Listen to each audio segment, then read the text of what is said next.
Public enemy number one in the United States is drug abuse. In order to fight and defeat this enemy, it is necessary to wage a new all-out offensive.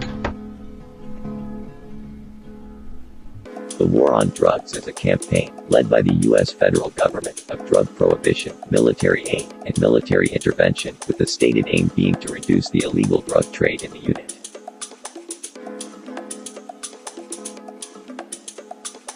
I began by finding out arguments for and against the war on drugs and found that there was very little benefit from the billion-dollar campaign. 40 years ago, President Richard Nixon announced the start of the war on drugs. Today, after more than $1 trillion and hundreds of thousands of deaths, the war goes on, and no one is declaring victory. For my project, I decided to focus on the failure of the so-called war, as well as providing useful statistics and information to help support the argument for drug safety rather than prohibition.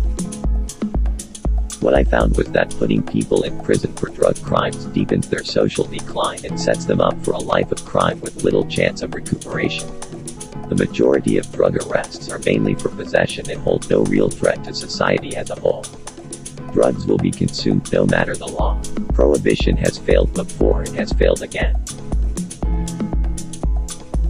Drugs once thought to have caused psychosis and chromosome damage are now being used to heal the mind. Drugs like LSD, ketamine, and MDMA have shown promise in new studies on psychotherapy and research into just how the human mind works.